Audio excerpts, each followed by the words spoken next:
Okay, what is it about Grenache that makes it so appealing? Why do you love it so much? Well, I think first and foremost, Grenache is just yummy. It can be made in various styles, but it can be super approachable, red fruits, jammy, and kind of an easy drinker. But it also can be a little more serious, a little more savory. The tannin mitigation is always a challenge. So depending on how the wine is made, it can be near-term summer quaffer, or it can be serious, long-aged wine. Oftentimes, if people ask us, like if we're pouring wine somewhere and they say, let me try your Pinot Noir, we reach for the Grenache. How do you compare Pinot Noir to Grenache? Well, I think Grenache and Pinot Noir are both pretty transparent varieties. They're difficult to make, they're difficult to grow. It just happens to be that Pinot Noir and Burgundy has been marketed much stronger than Grenache over the years. And that's why it is the go-to for most folks. If the tables were turned, so many more people would be drinking Grenache. It's a far superior grape, and it can have all the nuance and delicacies that Pinot Noir can have, but it also is much more approachable than Pinot Noir can be. And so what are those flavor profiles that you really love? Like what do you taste or smell when you pour yourself a glass of Grenache? I think the flavor profiles across the board with Grenache are more red-fruited fruits, raspberries, cherries, pomegranate, cranberry. I love the spice component that you can get out of Grenache. It also has a bright, lively component that Pinot Noir is a little challenged at. And what about like weight? Like how would you compare Grenache to Pinot Noir as far as like the weight of the wine? Because a lot of Pinot Noir drinkers they're looking for something lighter. Well, I think they both can be made in exactly the same fashion. That just depends on the hand of the winemaker. You can be drinking delicate Burgundy, or you can be drinking pretty heavy-handed Sonoma Coast Pinot Noir. It just kind of depends on which direction you want to go. If you want to take that to Grenache, you could be drinking light, savory Grenache from Spain, or you could be drinking, California Grenache that's got 25% Syrah in it, which really kind of takes away from the true Grenache profile. And what about food pairings? What do you like to eat with Grenache? Lamb,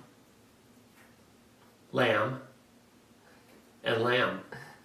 No, I think I just had a nice text from someone that said they had a wonderful skirt steak with the 17 Garnacha. So, beef, lamb. Grenache is such a diverse food wine. It can go with a variety of things. You can do it with some stronger fish, swordfish, halibut, things like that. It works with tomato-based sauces. But I think ideally, if you're working off of a Mediterranean palate in the south of France, Europe, and Spain, you would have tomatoes and onions and vegetables. You could take that across the Mediterranean into some of those interesting spices that you would see in Tangiers and North Africa. Grenache also stands up well to spice. Sometimes I feel like our Grenache has it has like this garrigue, like, that complements the fruitiness and the strawberry. There's I pull out like anise and maybe a little bit of Artemisia, like the stuff that's growing around our property. I think the not the floral component, but more that garrigue, the aromatic of the wild flowers that are grown around that area. We look at Châteauneuf-du-Pape and we speak of garrigue, which is that cigar box spice, and that's such an intriguing aromatic that you only get from that part of the world. We don't really get that here.